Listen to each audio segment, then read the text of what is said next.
Welcome to the deep dive. So you've brought us a source today that's really compact, but incredibly potent. It really is. It's just a short excerpt from a spiritual talk, but it lays out a whole framework. Yeah, kind of theological argument in miniature. We're going to jump right in and try to unpack how it builds this specific path to recognizing God. That's the plan. The source is a transcript from YouTube. The video is called Sanrampalji Maharaj Ka Madracha. Sanrampalji Maharaj's nectar speech. Okay. Right, from the Sanbir Singh Shakya channel. And it's not just, general advice. It feels more like a blueprint. It defines authority, proof, the whole deal. Absolutely. So our job here, for you listening, is to really break down each part of this statement. We need to look at the roles everyone plays the servant, this supreme being, what counts as proof, and what the end result is supposed to be for you, the person seeking truth, according to this view. It's a very focused argument. It is. The language is quite loaded, and the steps it outlines feel pretty definitive within its own logic. Okay, let's start right at the beginning. It kicks off with this really striking, almost graphic image. The speaker says, "When my servant goes and gives the skin hide strips, Right. the proof of knowledge will be shown in front of everyone."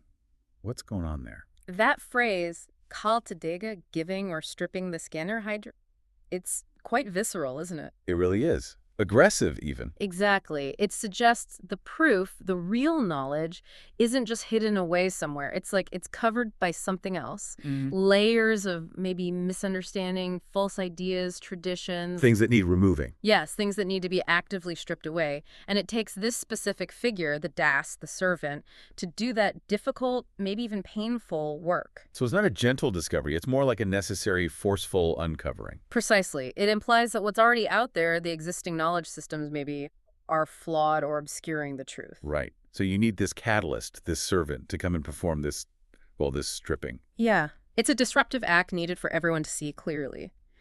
The proof doesn't just appear. The blockage has to be, surgically removed first. It makes the servant absolutely critical to the whole thing. But wait a second. If the servant has to do this stripping, doesn't that put a huge amount of power or authority in the servant's hands? That's a really good point. I mean, rather than the proof just speaking for itself, what if the servant gets it wrong? Strips the wrong thing? Well, the text seems to handle that by emphasizing ownership. When my servant goes, the speaker is essentially vouching for the servant. Ah, okay, so the servant acts under orders, basically. That's the implication. Trust in the speaker guarantees the servant is legitimate, and the servant's action then reveals the true proof. It's all connected: speaker, servant, proof. They sort of validate each other in a loop. I see. It's a self-contained system of authority. And then immediately after this intense revelation, the stripping, there's a promise about teaching. Right after the proof is shown in front of everyone, the speaker says, I will educate all my children. That transition is fast. From stripping skin to universal education. It is. Sabko Shikshit Karunga. It's comprehensive. But notice the language too, my children. Yeah, what does that imply? It's very familial. It definitely shifts the relationship. It's not just a teacher and students anymore. It's more like a parent figure. Implying care, responsibility. Exactly. A parent is invested in the child's total well-being, not just their knowledge. So calling the audience my children elevates the speaker's role to one of, complete spiritual guidance and care. It backs up their claim to authority over the listener's whole spiritual life. So the education is immediate, it's for everyone addressed, and it comes with this parental authority. Okay? But education needs materials, right? Tools. Where do they come from? Does the servant provide those too? That's where the authority shifts again, and it's crucial. The text makes it clear. The instruments are given by that supreme being, God, Balak. So the servant reveals, but God provides the teaching tools. Interesting division of labor. Very. This anchors the teaching materials directly to the highest divine source, bypassing any human origin. And the term used, Balak. Yes, Balak. It means supreme being or God. Using a general term like that, instead of a specific deity name like Shiva or Vishnu or God in the Christian sense, is significant. How so? It aims for universality, doesn't it? It presents the source of these tools as being above or beyond any single religious tradition. The claim is these instruments are for everyone, directly from the ultimate source. Which naturally makes them seem more authoritative than any human-written scripture or philosophy. Absolutely. If they come directly from the Supreme Being, the argument implies, then the education based on them must be infallible and universally true. Okay, this is where it gets really specific and very present-day focused. Because the text then says how these divine instruments appear.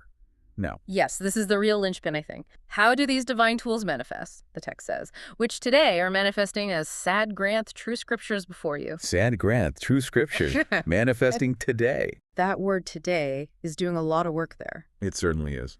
By saying the definitive scriptures, the real instruments, are appearing now, before you, it instantly positions all other historical texts, Vedas, Bible, Quran, whatever, differently. As maybe less relevant or incomplete. Potentially. It's a powerful claim. It's not just saying, here's a new interpretation of old texts. It's saying, the divinely authorized tools you need for this era are manifesting right now. Wow. Okay. So past scriptures might have had their place, but for this moment, for the education promised to my children, the sad Granth are the designated tools. That's exactly the implication. It suggests a kind of ongoing active revelation. It directs the listener's focus away from historical study and towards this specific contemporary body of work, the sad Granth. These are the tools the servant uses. Okay, so we have the full picture now. Supreme Being gives the tools, the servant does the revealing stripping, the education happens using the sad Granth, which are manifesting now. What's the final payoff for the person listening, for you, if you accept all this? The ultimate outcome, the result of this whole process, is stated very simply. And you are recognizing God. Direct recognition. Yes. It's presented as the natural, almost automatic result of engaging with the proof revealed by the servant and studying these true scriptures. So it connects the big divine plan, the servant, the stripping, the education, right down to the individual's personal experience. You follow the steps. You recognize God. It creates a kind of closed loop, doesn't it? Follow this path, use these specific tools provided via this authority structure, and the guaranteed result is divine recognition.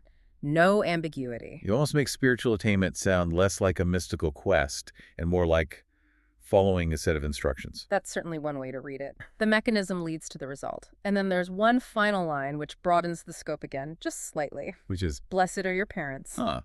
Why bring the parents into it at the very end? The recognition is personal, isn't it? It is, but this final blessing does something important. It makes the individual's spiritual success into a kind of win for their family, for their lineage. Right, it adds a social or cultural dimension. Exactly. It suggests that achieving this recognition brings merit not just to you, the individual, but reflects positively on your origins. Maybe implies your parents did something right, or your background prepared you to be receptive to this truth now. It gives the personal spiritual choice a kind of generational weight or significance. It's not just about you, it honors your family. It reinforces the whole structure by tying the highest spiritual achievement back to the family unit, making your success a source of blessing for them too. Okay, this has been a really insightful deep dive. It's Yeah. amazing how much is packed into such a short statement. Let's just quickly recap the main points we've pulled out. Sure. We started with that forceful act of the servant, the stripping away to reveal a hidden proof. Right, which then leads immediately to this promise of universal education for my children. An education that uses specific tools, instruments, provided not by humans, but directly by the Supreme Being. And crucially, those instruments are manifesting right now as the sad Granth, the true scriptures. Leading finally to the listener's personal recognition of God. With that final bonus blessing extending to the parents as well. It's a really tight, logical structure presenting this very specific, contemporary pathway to truth. Leaves little room for other paths, it seems. Very little. It's designed to be singular and definitive for the present moment. And that leads us to a final thought, something for you to maybe ponder after. It's fascinating, isn't it? This focus on the now. If recognizing God really depends entirely on understanding these sad Granth manifesting today and on the proof revealed by this servant, well, what does that imply about every other spiritual path, every other scripture that exists or has existed? Yeah, the implication seems to be that they might be, at best, preparatory or perhaps for this specific time simply not sufficient. The keys to recognition, according to this discourse, are held only in this present revelation. It's a profoundly challenging claim, essentially sidelining history in favor of this immediate specific mechanism. It definitely forces you, the listener, to confront that tension. the weight of tradition versus the urgency and exclusivity claimed for this present moment. That's really the core challenge posed by this text. A perfect point to end on. Lots to think about there. Thank you for joining us for this deep dive.